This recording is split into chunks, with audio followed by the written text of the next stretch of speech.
दिल्ली और एनसीआर में आज टैक्सी बुक करने में परेशानी हो सकती है, क्योंकि ऐप आधारित कैब सर्विस ओला और उबर के ड्राइवरों ने आज हड़ताल की धमकी दी है। ड्राइवर कम किराए का विरोध कर रहे हैं। आज हड़ताल में कुछ टूरिस्ट, टैक्सी और ऑटो यूनियन ने भी उनको समर्थन देने की बात कही है। उन्होंने फरवरी में भी 13 दिन की हड़ताल की थी। तब दिल्ली, नोएडा, गाजियाबाद, गुरुग्राम और फरीदाबाद में लोगों को बहुत परेशानी हुई थी।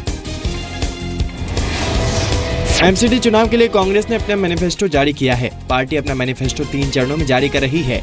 पहले चरण में कांग्रेस ने सफाई कर्मियों को वक्त से तनख्वाह देने, रेहड़ी पटरी वालों को लाइसेंस देने का वादा किया है। दिल्ली हाईकोर्ट ने केजरीवाल के खिलाफ उस याचिका पर सुनवाई करने से इनकार कर दिया है, जिसमें मशहूर वकील राम जेठमलानी को 1.25 करोड़ रुपए फीस देने पर रोक लगाने की मांग की गई थी। केजरीवाल पर आरोप लगाया गया था कि वो मानहानि केस में सरकारी खजाने से पेमेंट कर रहे हैं। बीजेपी विधायक विजेंद्र गुप्ता ने कहा कि सीएम केजरीवाल दिल्ली से किए वादे पूरा करने में नाकाम रहे हैं। वहीं आम आदमी पार्टी ने बीजेपी अध्यक्ष अमित शाह को चिट्ठी में लिखकर कहा है कि दिल्ली में बीजेपी का घोषणा पत्र झूठ का पुलिंदा है, क्योंकि जो वादे बीजेपी कर रही है वो पिछले 10 साल में पूरे हो जाने चाहिए थे। 1984 में हुए सिख दंगे के मामले में जगदीश टाइटलर के लाई डिटेक्टर टेस्ट पर आज सुनवाई होगी। इस केस में सीबीआई ने लाई डिटेक्टर टेस्ट की मांग को लेकर कड़कड़ डूमा कोर्ट में याचिका दी थी।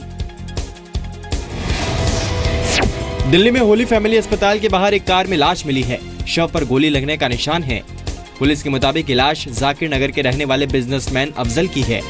गाड़ी में पिस्तौल भी मिली है। ये केस हत्या का है या आत्महत्या का अभी पता नहीं चल सका है। दिल्ली में कैश वैन से 26 लाख रुपए चोरी हुए हैं। चोर ने कैश वैन से रुपयों से भरा बक्सा निकाला और फिर उसे रिक्शे में लेकर फरार हो गया। करोल बाग में हुई ये वारदात सीसीटीवी में रिकॉर्ड हुई है। कैश वैन एक्सिस बैंक के ओल्ड राजेंद्र नगर के एक एटीएम में रुपए डालने गई थी। एमफिल और पीएचडी में दाखिले के मसले पर दिल्ली हाईकोर्ट ने छात्रों की अपील पर जेएनयू को नोटिस जारी कर जवाब मांगा है। छात्रों ने हाईकोर्ट के सिंगल बेंच के उस फैसले को चुनौती दी है, जिसमें दोनों पाठ्यक्रम में दाखिले के लिए यूजीसी की पिछले साल मई में जारी अधिसूचना को सही ठहराया गया है। नई अधिसूचना के तहत एक प्रोफेसर की निगरानी में अधिकतम 8 छात्र पीएचडी और 3 छात्र एमफिल कर सकते हैं। स्ट्रीट लाइट न लगाने पर दिल्ली महिला आयोग ने एमसीडी को दोबारा नोटिस जारी किया है। आयोग ने इसे लेकर 31 मार्च को भी नोटिस दिया था, जिसका कोई जवाब अभी तक नहीं मिला है। दिल्ली के जंतर मंतर पर 1 महीने से ज्यादा समय से विरोध प्रदर्शन कर रहे तमिलनाडु के किसानों ने विरोध का खास तरीका अपनाते हुए घास खाने का आंदोलन किया। किसानों ने कहा कि पीएम मोदी तक अपनी मांगों को पहुंचाने में हम नाकाम रहे हैं, इसलिए विरोध प्रदर्शन का ये तरीका अपनाया है। किसानों की मांग है कि केंद्र सरकार 40,000 करोड़ रुपए के सूखा राहत पैकेज के साथ कृषि कर्ज माफ करे और कावेरी प्रबंधन बोर्ड की स्थापना की जाए।